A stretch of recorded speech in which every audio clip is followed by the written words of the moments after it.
What's going on, guys? Welcome back to Gloves Off Podcast, episode number 10. And we're getting towards the end of 2018, moving to 2019.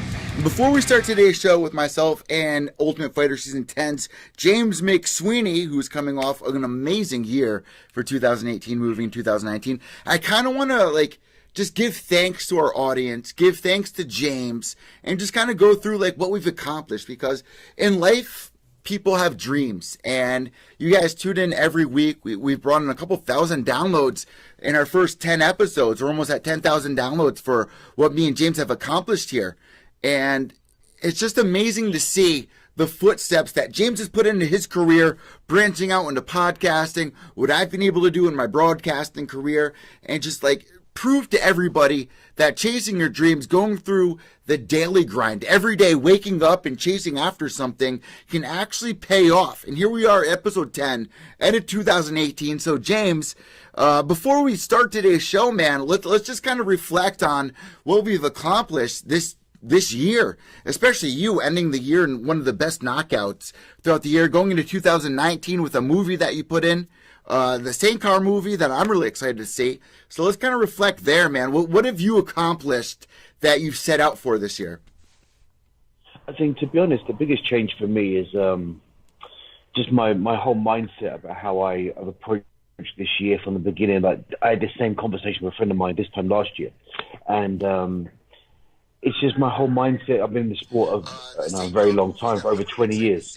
So for me, it was more like, what can I do to change something that I already can't change too much? Things are already going the way I want them to go to a degree, but I have to make some changes.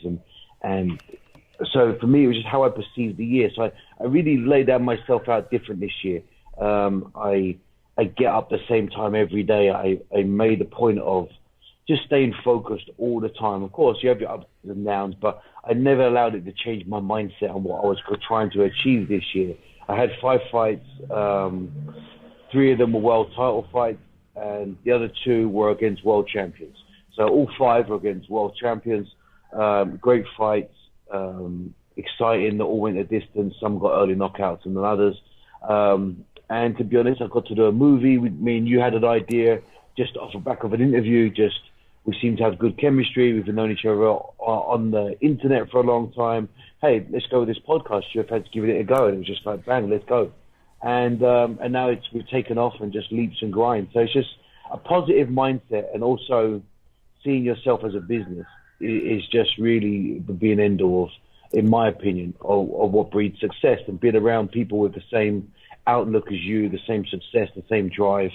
And so it's been a very positive year. I mean, it's crazy what the podcast is doing, and all the listeners, we couldn't be more thankful for myself, the opportunities coming along with doing movies and appearances and so forth.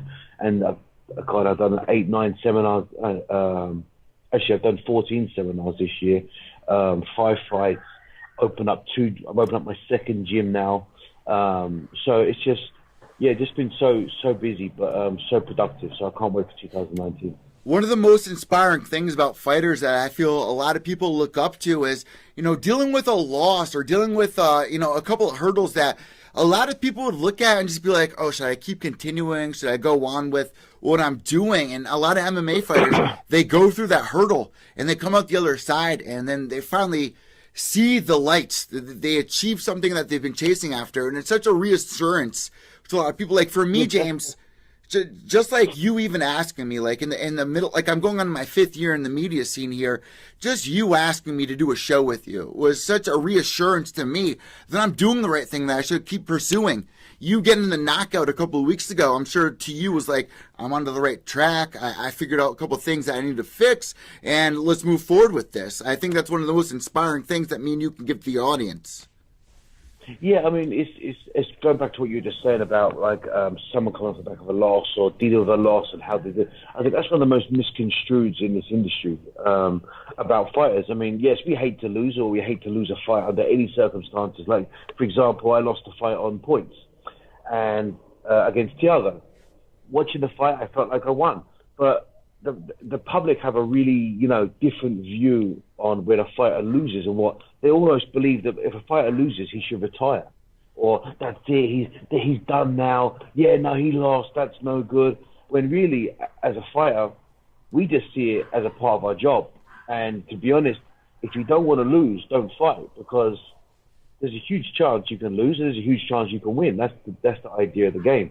Doesn't mean you're going to pack up your bags and call it a day. It's just, it's just so different how the mindset of some people think of this industry. And it never changed my vision on my self-belief, or it never changed my vision. But of course, now having a win over Daniel, all the people are pouring back in and saying, wow, that was amazing. You beat a guy who's ranked number 3 in the world for glory. And I saw him fight for the glory belt. And, we think he won and this and that. So it's just such a, in a matter of 6 weeks, such a change. I didn't get that much better in 6 weeks. So it's the same as like everyday people. If you have a bad day at work, of course, you're not going to jack in your job and call it a day and look at another path. Or one bad day doesn't ruin your summer either. And that's a good thing, I think, moving on to 2019 for anyone that's listening, that we all have bad days, we all have bad times. And we also get a little bit lost in direction sometimes, but it shouldn't really keep you off the path of where you think you can go and what you can achieve. In fact, I think a bad day can only enhance your drive to go ahead and strive for better stuff for their life. So, look, exactly the same for myself. I've been interviewed by, over the years, thousands and thousands of media. And, when we spoke, we had kind of, it was just I think it was a conversation with my wife and I. We were like, well, why don't you try and do a podcast? What do you think about trying to do something like that? And, you've got a lot of experience, a lot of things to talk about. And you were the first person that popped into my mind. And I thought, what, I'll ask to see how this goes. There's no risk, you're going to say no. So what's the difference? So we took a chance, and now look what we're doing. Now it's fantastic. We're on thousands of followers, and it's our 10th episode, and already things are running. So it's perfect for us. And we almost even got sued, and before we even got dropped our 10th episode. I mean, we're making a splash in the podcasting scene right now. If some soppy fool was to try and sue us, then we're doing something right? The fact of the matter is, the reason why you do a podcast is because you're going to give your opinion.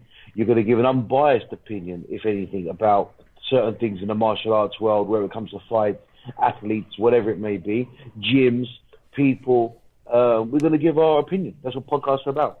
So I'm not one to shy away from talking about how I really feel, or about somebody or something or a fight or anything in general in life. Anyone ever knows me, you either love me or you really hate me. We've seen it. We saw it on season 10. We saw it on season 10. You were the guy that called out Matt Mitrione for what he was trying to do. You figured it out first. I mean, the one thing that I think is the beauty about podcasting, and I think the beauty about our podcast especially, is that you're seeing it from both sides. You're seeing it from James McSweeney, who keeps things 100, which we got to respect.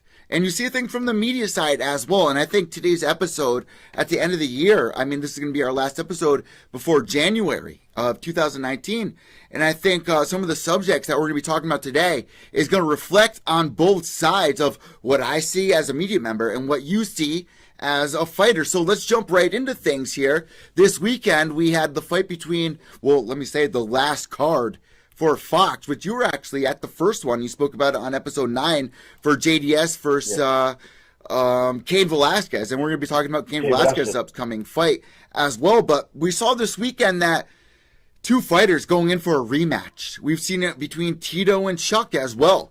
I want to ask you, and I'm going to give it to you from my side as well, what did you see in this fight? What goes into a match where two guys have fought each other before in the past, mentally, and what you witnessed this weekend? Well, I mean, there's the obvious thing here that people say that, of course, the guy that won before is carrying the mental attribute to be very confident going into the next bout, because he thinks, well, I beat you once, I can beat you again. Very true. But doesn't the Conor McGregor and Diaz fight? He lost the first one, had the rematch, come back and won. So it really boils down to, in my opinion, the athlete itself. Sometimes you've got an athlete that's he won the first fight, comes back out for the second fight, trains just as hard, if not harder, has more information about he's worked out how the person moves, how the person's formulated, how, he's got them down, in other words. Then it boils down to the person that lost before. Does he train harder? Does he try to work out new things? Does he bring a new game plan to the next fight? Or does he go out with the same game plan? 9 times out of 10, in my opinion, if the fighter doesn't change and bring a new game plan and a new style to that second bout, 99% of the time, you will find that the same person who won the first fight will win the second, in my opinion. And I think if we go over maybe 1,000 rematches, you'll probably find statistics along those lines. But I can back that up too as well, James. The actual statistics is 60% of rematches go to the guy who won the first fight. There you go. So it's just over. It's just over this. So it's commonly seen out there the person that won the first fight will normally win the second. But then there's that 40% that haven't. Who's the 40% that haven't? The person that's stayed mentally strong, the person that's trained even harder, the person that's made some changes to where they hadn't done before and corrected the wrongs they did before. And that's a professional athlete. That's the guy that's not taken the loss personally. He's just gone out there, done his job, completely wiped slate, put yesterday behind him, and moved forward and come out for a new fight in his mind against a new opponent. The ones that haven't are carrying that baggage. And honestly, this time there were so many people out there that were saying like, "Oh, Kevin Lee, he should have been more ready. We expected more out of him." But man, I had it scored 2-2 going into that 5th round. It came to last and final round, and you know more than anyone. It was a very close fight. It was a very close fight. I agree with you. It was a very close fight. I agree with you with the last. I think it was down to the last round. The last round, really, I think it was down to that last round. Can you explain to people how you feel going that long in time, going to a 5th round? It's something really unheard of, something really hard to do. A lot of people that judge it, they can't even punch a balloon for 2 minutes straight. Yeah, I mean, to be honest, I won't even get into judges again. We touched bases on that a few episodes ago, and it just the judging side, they got no fucking idea about what's going on to even be able to mentally sustain going in there for 25 minutes. But going into the 5th round of a fight, I mean, mentally fatigued, body's feeling fatigued, everything in your whole body is saying, you want to stop. You want to stop. You just want to, you're in a war zone. So ideally, it's really about who's got that mental toughness, who can really suck it up the most, and who can go out there and heart that 5th round. And that's when the exceptional cardio is going to come into play and game planning. Then you're going to come out for the 5th round. You've got to be very executional with your energy output. You don't want to come out there and blast off too early, or you don't want to be too subdued too early either. Allow the other person to grow. Because in that 5th round, once one person starts to see that someone's, I won't use the term dying, but getting less, getting slower, slowing down, then their weakness becomes your power, if that makes sense. If you see someone like trip, or if you see someone drop their hands and take deep breaths and keep looking at the clock, it gives you confidence. Yeah, it gives you confidence. It gives you oxygen almost. Like it's like, oh, wow, it's like the shark that's just seen that little speck of blood. He's going to go in for the kill. He's going to thrive off that. Then the energy of the crowd all cheering that he's pushing in that 5th round, is going to enhance him even more. And that all came from that 1 second of fatigue from the opponent. That all came from that lapse in concentration, that lapse of how long's left. Do you know what I mean? And that's as close as it comes down to in there. And it's really got to be, but both athletes are true fighters. They're both as real as it comes. They both put on one hell of a performance. 25 minutes is just a very hard time. No one can understand what that's like. You can't do, even if you do that in the gym, it's not the same. It's not the same. It's not carrying the pressure. It's not got the lights, the TV in front of them. And what's at stake here? No one can. You can't duplicate that. So unless you've been in there and done it, no one can comment.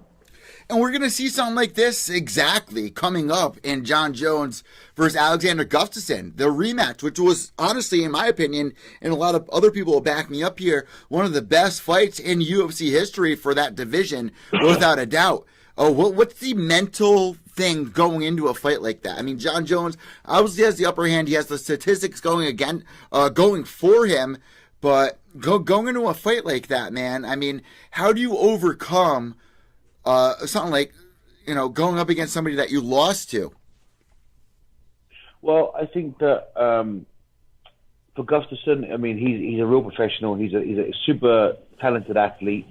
Yeah, everyone's gonna keep in mind how close that fight was before. Now, John Jones just stated that he was training for the fight, but he was doing some silly things outside of training, late nights, partying, not doing everything he should. Just 1 second, I'm going to cut these headphones off. Sorry, mate.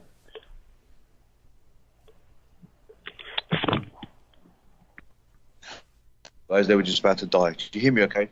Yeah, I can actually hear you even better. Okay, that's better then.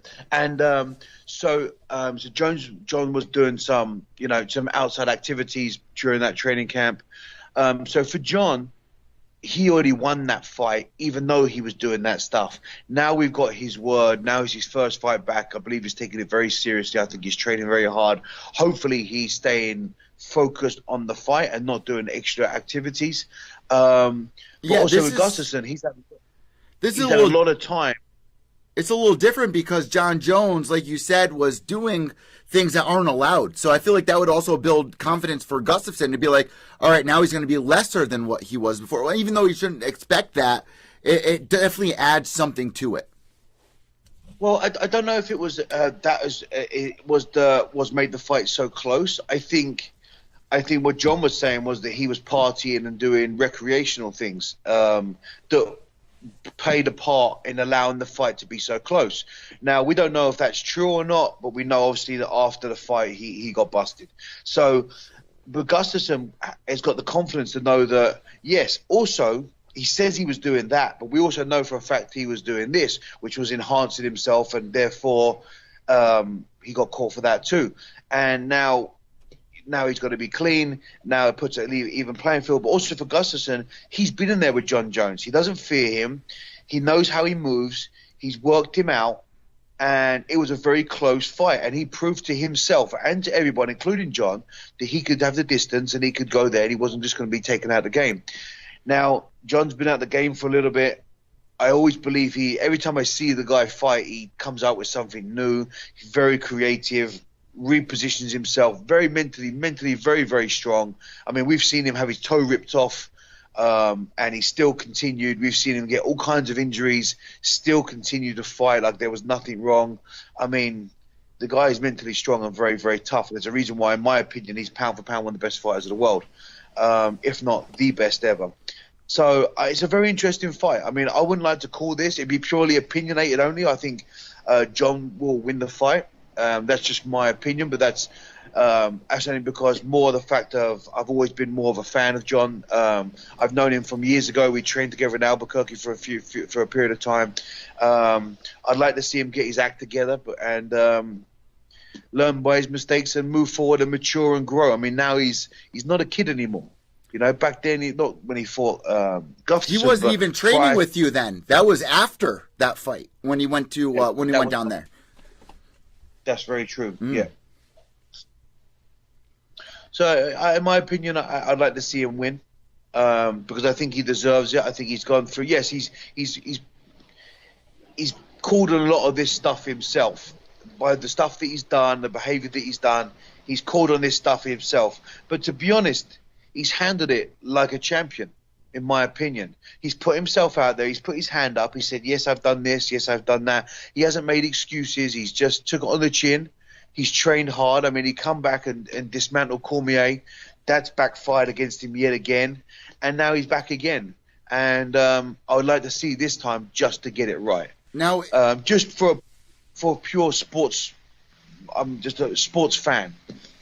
Now, in a fight, we saw it this weekend. Like, if two fighters are going in there and there's a lot of punishment being given, What is the difference between having, if the ref doesn't step in, we saw it in the Dan Hooker versus Edson Barboza fight. If the ref doesn't step in, do you think it's really up to the corner to throw the weight? Like, well, what does it take for the corner to throw in the towel? Because we've seen fights where it's been, the fighter's losing the fight for 4 rounds up to the very last second, and the fighter will pull something out of the hat. For a corner, what would it take to throw in the towel there? Well, I've cornered thousands of fighters over the years. Some are my own and some are close personal friends. I actually threw the towel in at the time, was one of my best friends. He was fighting in London, MMA fight. He was fighting a guy called Popek from Poland, and he was just getting beaten very badly. And the referee wasn't stopping the fight because he was still kind of interacting in the game, but he wasn't winning, and he wasn't look like he was showing any win. He was just naturally using his heart and any instinct that he had to fight to try to fight back. But in my opinion, he was getting severely hurt, and I felt if the referee doesn't see that his health is on the line, then I'm going to see it. I'm a trained professional for over 20 years. I've been in the industry, which is probably longer than the referee. I would imagine longer than most referees. And I have an insight. I know how those punches feel. I know how those elbows feel. I know how the knees and the kicks feel. And I also know how I feel as a fighter, that I'm not going to give up either. It's someone else's decision. And I threw the towel in. After the fight, he was upset with me. But then I explained to him, you can be upset. I don't care. Your health was on the line. It wasn't going the way we wanted. And it wasn't like he took 3 punches and I threw the towel in. It was like the Hooker fight. Dan Hooker is an extremely talented young individual. I had the pleasure of having him train with me in Tiger Muay Thai. Oh, wow. When I run my class there. For probably about a year, he trained in my classes for a year straight. Prior to him getting into the UFC, and then just as he got into the UFC, he would come and train with me. And extremely talented young individual. Always knew that he was going to go as far as he was going to go, if not farther. Eager to learn, great kid. And watching the fight made me feel sick. I don't know, if I'm being honest, and this is my opinion, I do not know how the referee didn't stop the fight. First of all. Second of all, everyone's put a lot of emphasis on his corner should have thrown the towel in. Yeah, I believe so too. This is where I think I've seen boxing do this, and I think it's right. I've seen the referee jump in and stop a fight in boxing just because, it's not the opponent hasn't gone down or he's taken too many shots on the road. You can see in his heart that he's not fighting back, or he's not going where this needs to go to win this fight. He's just surviving. That's what I saw in that fight. And Dan, in those small gloves, was taking such a beating that his corner team should have thrown the towel. There's no if, what, yeah, but... they thought maybe he could pull out a last-minute submission, or he could have pulled out a last-second knockout. Yeah, well, then, do you know what? If that's the case, no fights would ever get stopped, would they? You know what, James? Continue with what you're about to say. No fights would ever get stopped because at any given time, anyone can pull out, sang out the hat, and make a knockout. Now we've seen Frank Mir pull out a submission on Brock Lesnar last second. I've seen one of my own friends in London get hit on the body shot in Bellator, pull out, and as the guy went in to get him on the body, he knocked him clean out. We've seen this kind of stuff happen, but that was a persistent beating for a long period of time. Dan's face and his body showed some serious signs of that. And this is a young lad. He's got a long way to go, and he is going to go a long way. He's got all the tools to make it there. But why would you let him get beaten like that? See, I got to ask you. I have to ask you, what are the signs of a concussion? Like in a fight like that, how would you know your fighter is concussed? You don't know during the fight. That's the thing. Concussion takes 24 hours to take place.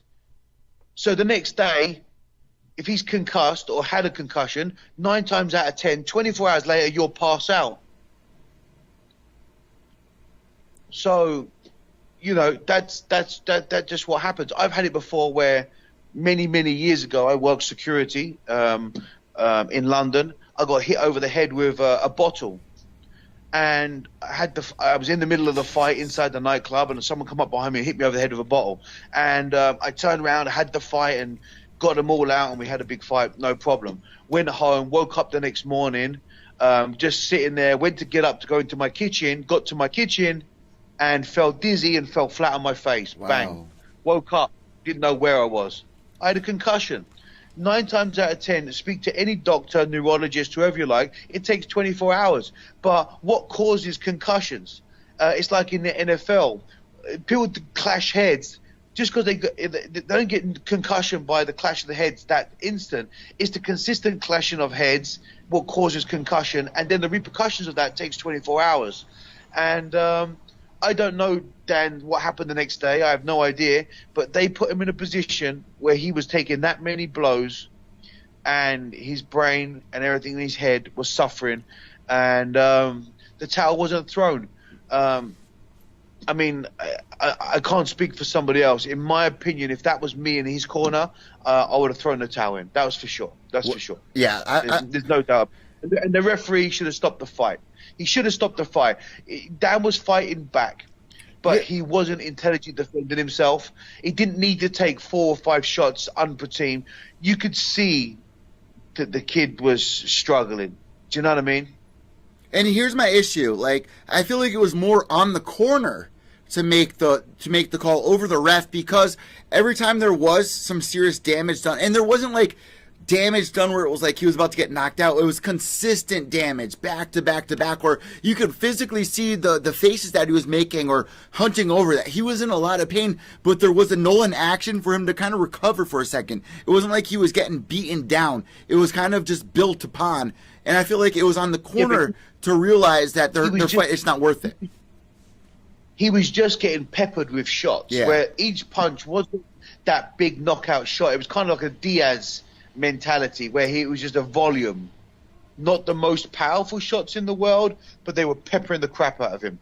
And if it was my fighter, when he come back to the corner, I would have given him clear instructions, saying to him, listen, if you don't show me something in the next 2.5 minutes, I'm throwing the towel in. I agree. I totally agree there. I'm going to sit back here and watch you get beaten like this. Yeah. Either you're going to step it up and go out there and give me what I need, change the plan. You know, if he's taking it standing up, take him down.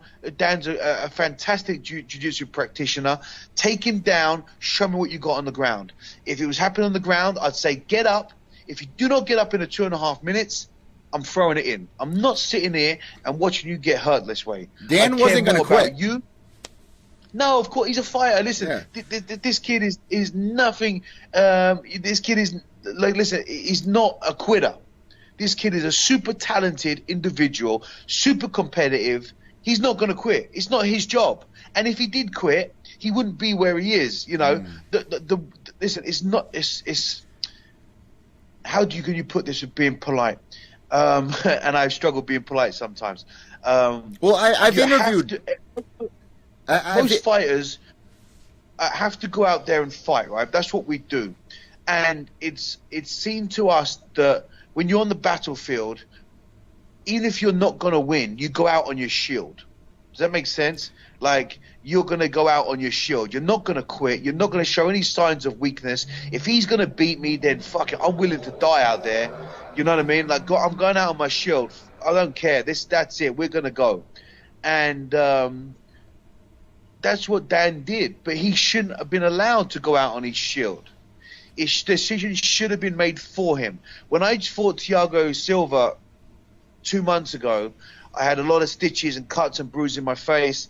Jerome Lubana forced his way in the second round and said, James, if you don't fight in the first minute, I'm throwing the towel in.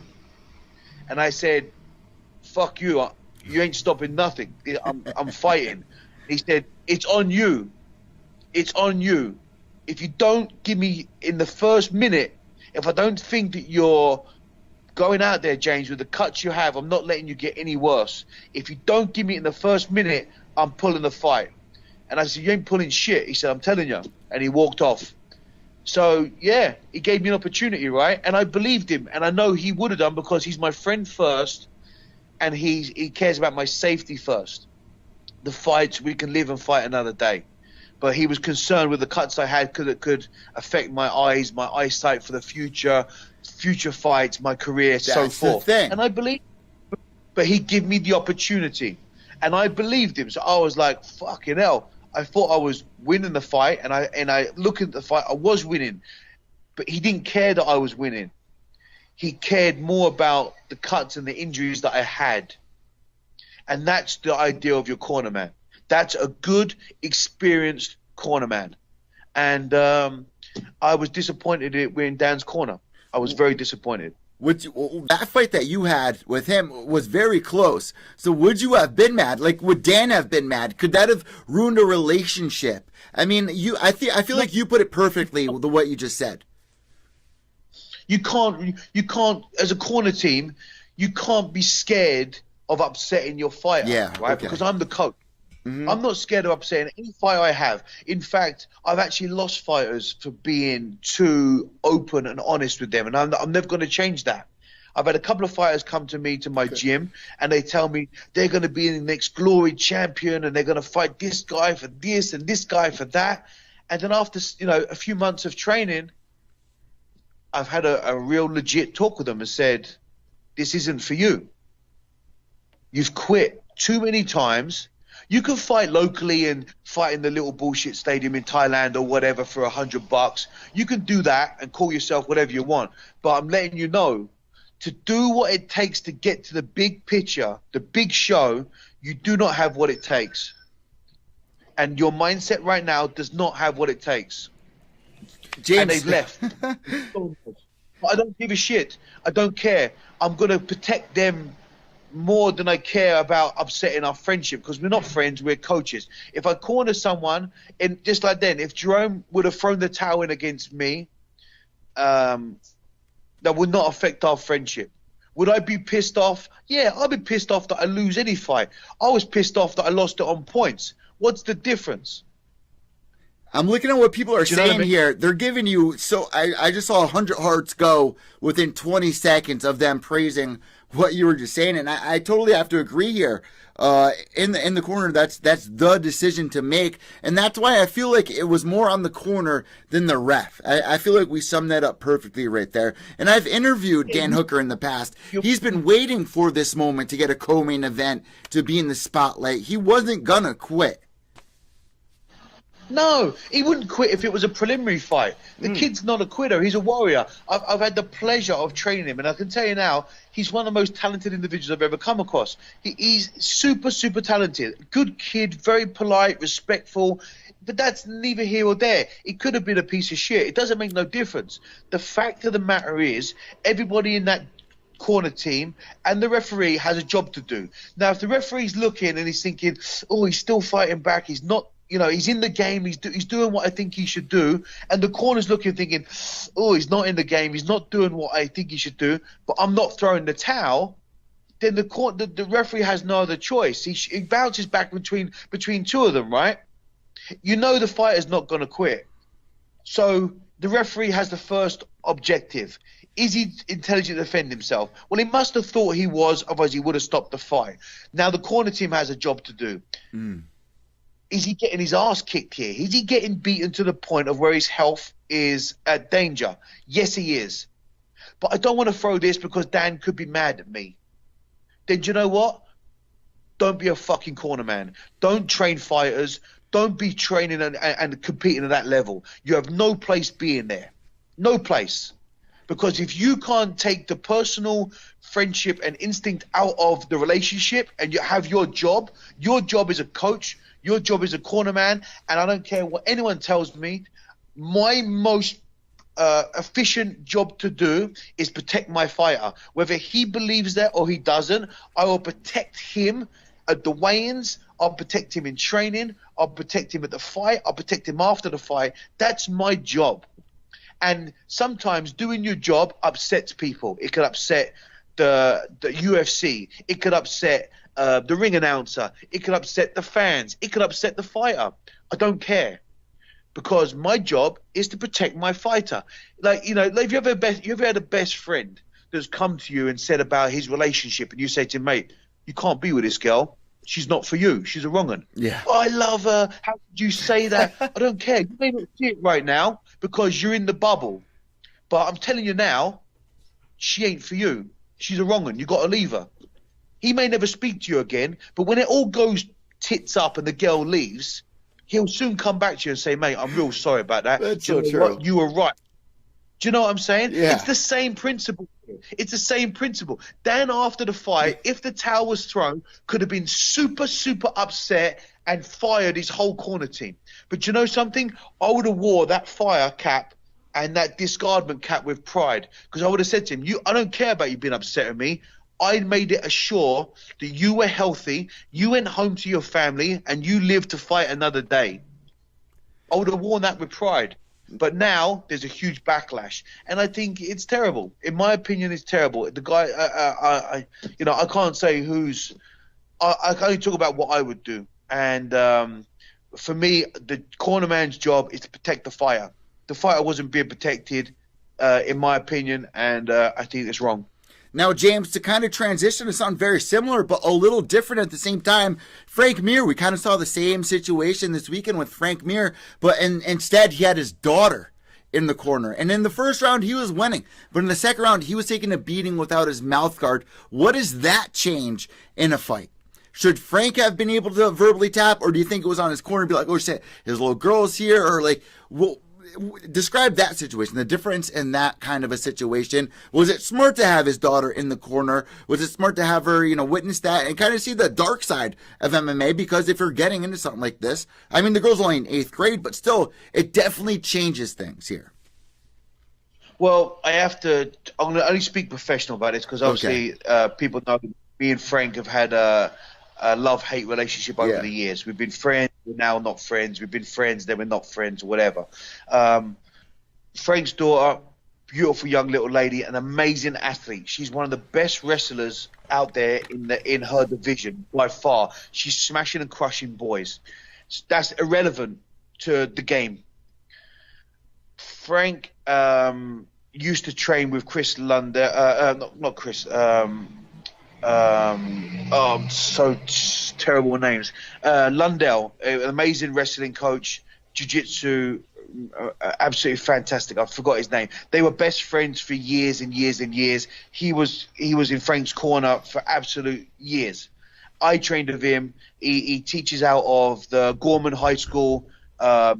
He's absolutely a ninja. This kid is an absolute ninja. Him and Frank fell out years ago, or the last couple of years, and they no longer speak.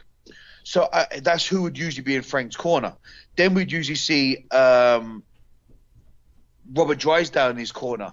I don't know why or what's gone on there. I know they're still friends because Frank teaches out at Drysdale's gym, striking, which is kind of strange. But nevertheless, it's almost a sign of, like, Frank used to always have his dad in his corner, and his name is Frank as well. Big Frank. Lovely guy, really nice, Italian background, heart of gold. So I can understand having your father, because I've had my father in my corner anytime I fought in Europe or wherever I could fly him in. Not that he has a job to do because he's uneducated in the field of fighting, but I always had my two coaches there. So his job was there more as a moral support for me. Or if I'd say, can you go and get this for me? Can you go and get that? Plus, also, when I'm walking out the fight, it's like you got your family behind you. It gives you that last bit of confidence and that last little bit of, like I don't know, just greasy thing. You want to make someone proud. Do you know what I mean? So I can understand when he used to have Frank there. I do not understand him having his daughter there. I don't understand it. I think it puts her in a very awkward a situation that she's uneducated for in the world of fighting. And also, she just saw her dad get the snot bit kicked out of him, and she could do nothing about it. I think that meant that was never thought of. I think they just honestly thought that Frank was going to go out there and do what Frank has done in the past. Well, the old Frank has done 10 years ago in the past. Frank hasn't been, in my opinion, dedicated to fighting for the right reason in the last, since he fought Nogueira. See, I agree with you there to the sense of, like, it kind of feels like it's become not a hobby or a passion, but more of a job to him. No, well, what's happened is become a financial crush. Okay. Because when Frank got extradited from the UFC, financially, you know, you could tell because he was going all over the world doing commentating and all kinds of stuff, you know, to earn money, and that's fine. You had a big tax bill that was very public. So, of course, he has to make money for his family. But even when I coached and trained Frank for the Alistair Overeem fight, you know, it was like a day on and 2 days off. You know, he just wasn't motivated to train hard. He wasn't motivated to step out of the boundaries to do what it took to fight. And after the fight, even before the fight, I mean, you know, he was backstage talking on his phone and just so nonchalant. And I was like, it's the first time I cornered the guy. And I was like, wow, man, this is just not how I do things, or I've seen things done before with other pros. But Frank is an exception. He's very, like, you know, in my opinion, Frank had the ability to be, pound for pound, the best heavyweight of all time. Of all time. Because, yes, he was 2 times heavyweight champion. You can't take that away from him, and he earned good money. But it's like he could have done so much more. He could have been the John Jones of the heavyweight division, in my opinion. The guy's super talented, but he's just super lazy. Super lazy. And other things distract him from training camps. And I just haven't seen him perform. I mean, yeah, he knocked out Todd Duffy, but no disrespect. I mean, Todd Duffy got $3,000 for that fight. Frank got $400,000. So that should be a bit of a reflection on that fight. But apart from that, you haven't seen him really do anything since then. It's almost like when I saw his daughter in the corner. He's won 2 in his last 9 fights. There you go. There you go. I mean, but not just that. He's just living off the back of what Frank Mir had achieved when Frank Mir was hungry back in the day. And being a 2 times heavyweight champion. It's a shame that he's putting himself in a position now to be a stepping stone for young fighters. I mean, he fought Fedor, which, as we all well know, ain't the Fedor of old. It ain't Fedor of pride, is it? What we're seeing right now, right? We saw Fedor get beat by Matt Mitrione, for fuck's sake. So it ain't the Fedor of old. It's still a big name, but of course he got knocked out by Fedor. It was almost like I saw that as like, do you know what? I'll put my daughter in the corner so she can experience it before I retire. If we go back one last time. If we go back to Ultimate Fighter Season 10, James, and I were to say to you, Frank Mir in the future is going to lose to Fedor, but yet Matt Mitrione is going to knock him out, what would you say at the round table at the Ultimate Fighter Season 10? Would you believe me? I would bet my house that would not have happened. Yeah. I would bet my house. I'd bet anything you want. You know, I'd go down any road you wanted to make sure that didn't happen. But you know, this is the fight game. Matt's evolved. Matt's got a bit better. Frank's got worse. Fedor's got worse. But the fact is, I mean, let's just take the daughter. Everyone's idea about his daughter being in the corner because it's new and it's different or whatever. Let's just take that out of the game. Frank, when you're not in condition, you're a one-round fighter, right? You go out there. He's a talented guy. You know, Frank has got the ability to take a kick in and keep on licking, and then, you know, and then he'll pull out a submission out of the hat and put you away. Like we've seen him against, he did it against Tim Sylvia. We saw him do it when he broke Tim Sylvia's arm. Tim Sylvia was over the top of him, giving him an absolute, you know, beating of a lifetime, and he broke Tim Sylvia's arm. The referee got stopped. Big John stopped the fight years ago. Then we see him, you know, getting his ass kicked by Brock Lesnar. And then, of course, he pulls out a leg lock and a knee bar and submits him. So we've seen Frank do that time and time again. We've never seen Frank tap to strikes, standing. I mean, that's unheard of. Everyone's saying about his mouthpiece. It seemed like it wasn't his mouthpiece that bothered him. You see him kind of hold his eye, like 2 or 3 shots before the stoppage. I don't know whether he took a bad punch in the eye, which may have broke his eye socket or something. I don't know. The fact is, I just think it's time to step away. I mean, we've never seen him submit. We've never seen Frank Mir submitted, especially verbally submitted. Standing up, I think that was frightening. He just verbally do it. He tapped the shit out of the opponent's head to say stop. And the opponent told the referee, he's tapping. And then they stopped it. I just don't think it's a place for him anymore. I just don't think that, Frank hasn't lived the cleanest of lives. I don't think he I don't think he's got old, and kept his youth of training. Yeah. I know for a fact, I'm not too sure how many years ago it was now that he fought Alistair, maybe 5 or 6 years ago. And he wasn't motivated to train then. I can't see it getting any better. And when I look at the performances, I haven't seen anything different. Now, 2000. So I would imagine. Finish up, James. I said I wouldn't imagine, that it's got any better. If something's changed, and like I would have actually thought when he went to Bellator, it would have re-energized him because he was put on lockout from the UFC for a long time. And when I say lockout, you're talking about a guy that was the first UFC guy. Like, he was their poster boy for a long, long time. Joe Silva had hired him from the beginning. Like, he had been in the UFC since the start. And Frank's been around for years in the UFC. And also, they've also been friends. I mean, Frank was friends with the Fertitas. He was friends with Dana. He trained out of the Red Rocks with their boxing coach. Frank was in the mix of everything. They've helped Frank out. They've looked after him. And he was put on lockout.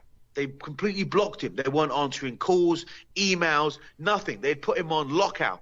Then he got suspended pretty much without being suspended. In other words, they were just going to drag his contract out to the end. They were going to drag him through the mud rather than release the guy and let him go on and having a fight somewhere else. They wanted to fuck him up, and they did. They put him on blast for 2 years. They put him on lockout. I mean, I know that he was contacting them non-stop trying to get out of the contract. He couldn't. And it caused, of course, a financial situation. If you don't work for 2 years with, a nice big house, cars, family, and all the rest of it, private schools and so forth, bills add up and nothing's coming in. So the tank starts to get low, and tax bills and everything else. So unfortunately, I think, he was suffering. I thought when he got the Bellator contract, it would have re-energized, lit a fire after his ass. Yeah. He would have sought out the new coaches, trained hard, and gone out there and thought, you know what? I'm going to be the Bellator heavyweight champion as well. But we haven't seen that. We haven't seen that at all. So if he wasn't motivated to do that, what is going to make the guy motivated? Either you got the heart to fight or you haven't. In my opinion, I don't think he does anymore. He's a super, super talented individual. One of the best jiu-jitsu practitioners to ever go into MMA, and had some great fights. I think he should just leave it as that before he gets really hurt. I feel like 2018 was such a huge year for other promotions outside of the UFC for the first time in a very long time, where other promotions were getting recognition. And even ONE FC recently this week was announced that they're going to be signing with TNT. Now, James, I told you before in the past, like, when UFC was signed to Spike, I feel like that was such a better platform for them. Even though they didn't feel like they're professional, it reached such a broader audience than it did on Fox, where it was, kind of hidden on FS1, channel 271, and even going to this new era with the UFC, going on ESPN Plus, where you have to watch the UFC online. ONE FC coming over to the United States. How do you feel that's going to do? Because you got Mighty Mouse, you got Eddie Alvarez on there now, and, TNT here in the States, they play the NBA, which brings in millions of viewers every week. Well, I think it's going to be a great thing. I mean, Chatri is the owner of ONE FC. I mean, the guy is one of the most intelligent men in the industry. I mean, he's not only is he just in ONE FC, he started ONE FC as a passion. I mean, he's made his money. The guy he's a Harvard graduate, super, super intelligent. I mean, he's opened up the most beautiful facilities, gyms in Evolve. He's hired the world champions of world champions to be coaches. You know, he's looked after a lot of fighters, and he's created a lot of champions. And now he's made this decision. He's opened up the world of kickboxing as well in ONE FC, and he's got like Nicky Holson, some high level guys, Sergio. He's hired a lot of high level kickboxers to be fighting on his shows, and now he's made the decision. Of course, there's a reason why he went after some of the American fighters from the UFC, because he knew he'd done the deal with TNT, and he knew that that's going to help Spark. I think it's a super, super intelligent decision. I think it's going to bring even more million. I mean, what people are forgetting, I fought for ONE FC.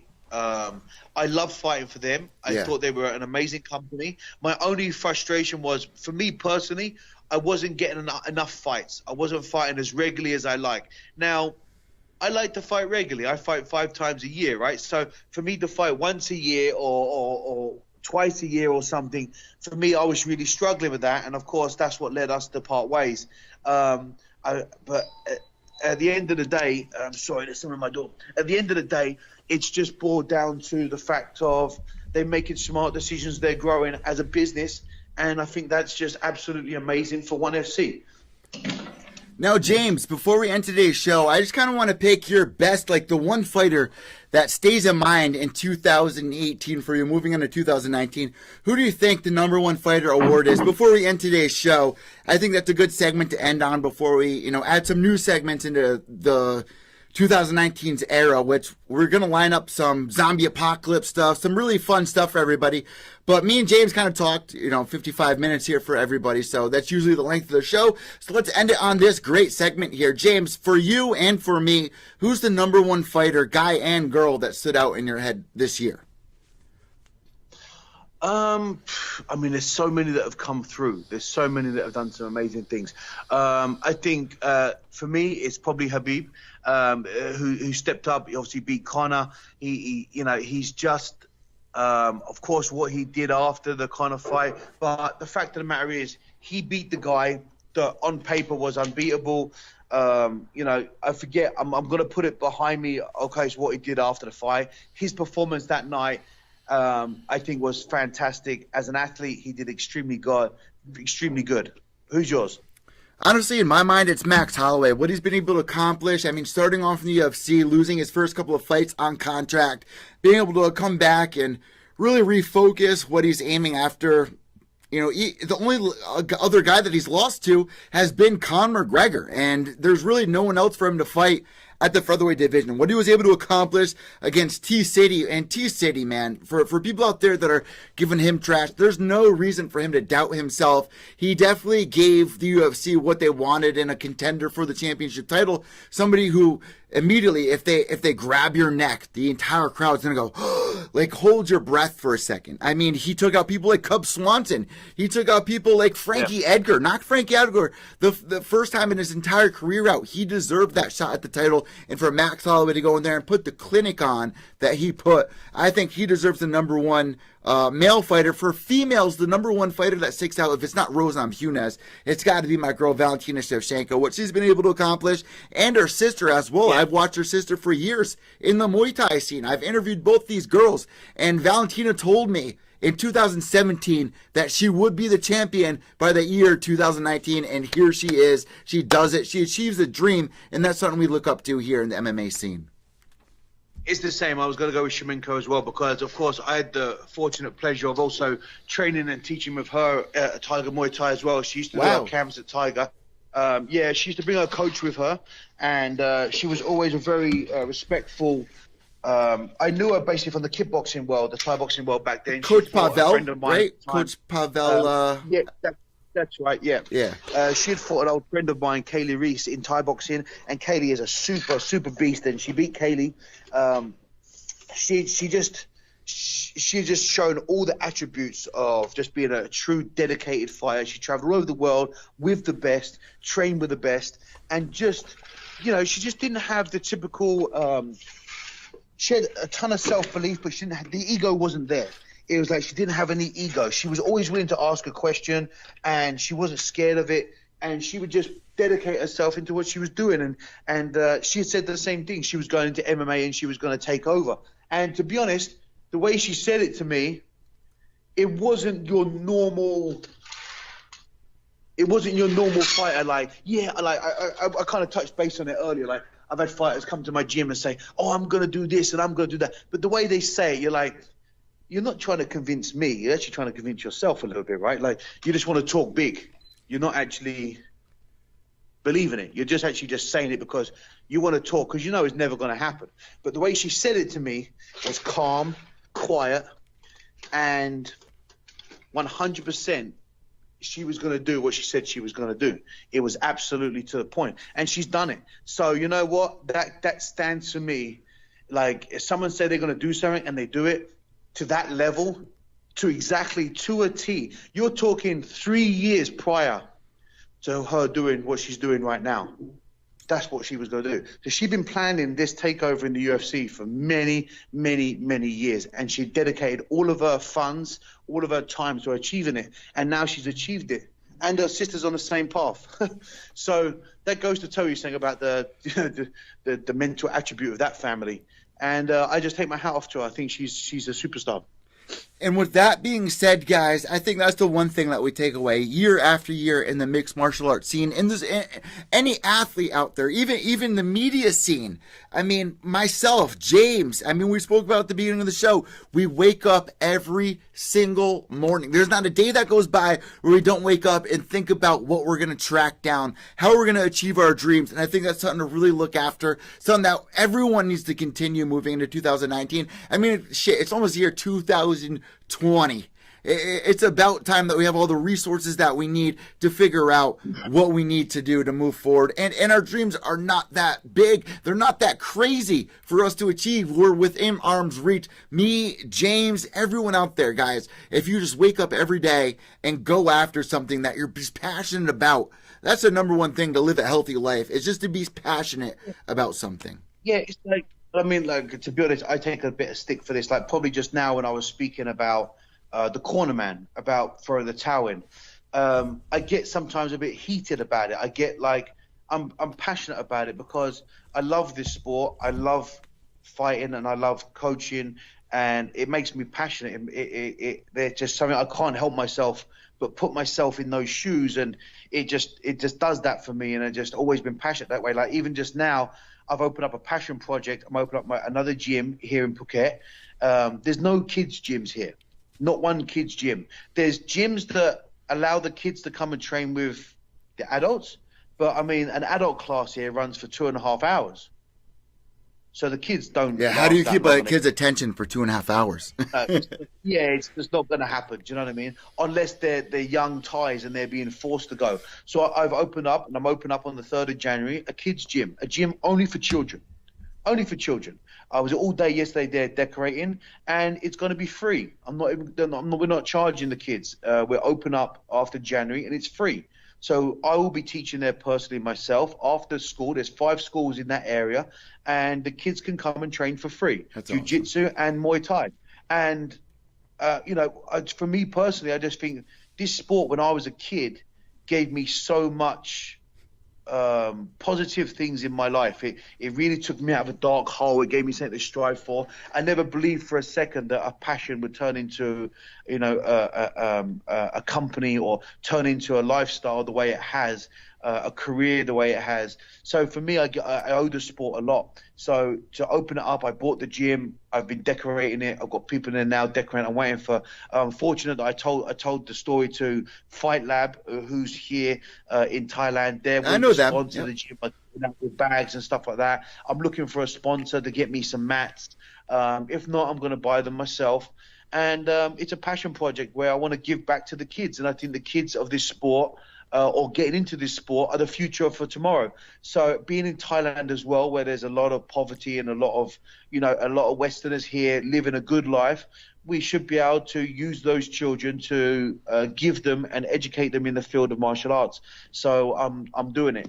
It's going to open January 3rd. So, but that's my passion. That's my dream. I said out loud, I'm going to do this by this date. I'm going to open up this gym. I'm going to find this place, and that's what I'm going to do. And I just believe, going back to what we were just talking about, if you have the ability just to believe in what you want to do, and you have the guts to say it out loud, and that's what it really boils down to. You've got to have the guts to say it out loud to make it happen.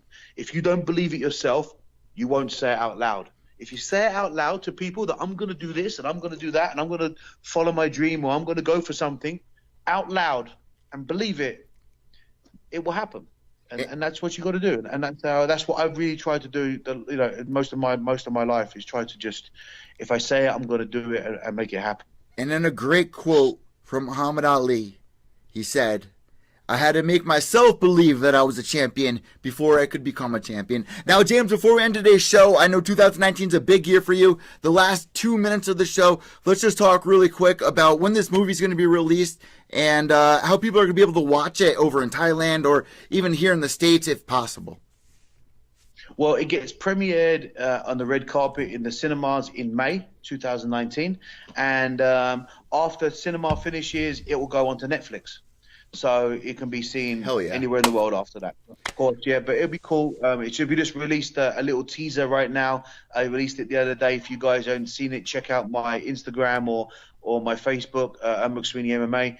And the teaser's on there. You'll see. There's a few of us on there. It's a great movie, and I'm very excited about giving nothing away. It's more than your average martial art movie. Put it that way. Also, really quick, how many times do you see yourself fighting this year? I don't know. I've got 5 offers already. Wow. So, the year hasn't even started. But I can't talk about anything just yet. But there's some big things lined up for 2019. We'll be announcing as soon as we can. It's a dream come true yet again. And there's going to be a company that I'm going out there to fight for soon. James, that wraps it up for episode 10. An amazing episode, maybe the best episode of 2018, moving 2019. I feel we finally got our feet on the ground. We know what we want to do here. And if you guys out there that are listening, if you have any ideas or topics, anything at all, there's a couple things I want to talk about on this episode, but we just didn't have the time to with weight cutting and dieting. And there's a lot of stuff I want to talk to James about and get his opinion on. Since he's a fighter doing a podcast, which is very rare in the scene, there's so much to go through. So, guys, I want to thank you guys so much for tuning in throughout our 10 episodes. A couple thousand downloads so far on Gloves Off, and are just our first 10 episodes. So thank you guys so much. If there's anything at all, let us know at McSweeney MMA or at Pure Evil MMA _ on Instagram. You can follow me on Twitter at evil_echo or this podcast at Gloves Off Pod. James, is there anything else that you want to get out on the table before we end today's show? Have a great Christmas, everybody, and be safe out there. I look forward to seeing you in the new year. James, I'll talk to you in 2 weeks. We'll talk to everybody in 2 weeks. Have a great New Year's, a great Christmas, and we'll talk to you soon. God bless. Go, guys. Episode number 10. Gloves Off. In the books. Guys, we did this show on Periscope for the first time. We usually do it on YouTube. We've been bringing in 1,000+ listeners just on Periscope. But if you are tuning in here on Periscope, make sure you go download the podcast. If you go to the gym, you go to the beach, and you're damn lucky if you can go to the beach in the middle of December. Well, or even just chilling on the couch, smoking weed, drinking a beer, watching Family Guy, whatever. I mean, shut Family Guy off, put Gloves Off on. Honestly, guys, I want to thank you all so much. A couple thousand downloads means a lot. I've achieved a lot of my dreams here in just 2018. Even be able to do a show with James McSweeney is godsend. It really is. It's such a reassurance. James McSweeney, an idol of mine growing up. In high school, see what he was able to do on season 10 of The Ultimate Fighter. First pick for Team Rashad. Alongside Roy Nelson, Matt Mitrio, Brendan Schaub, Rampage, Rashad. Like, it's just crazy how I've achieved this. And it means a lot to me that James, even on this, at the beginning of the show, just goes, you know, my wife talking to me about doing a podcast, first person pops in my mind is you. Man, that shook my heart, man. So thank you, James, for giving me this opportunity. Guys, I'm Eve Letty from Pure Evil MMA and Gloves Off. White knuckles till the end. Remember, without evil, there's no purity. Behave yourselves.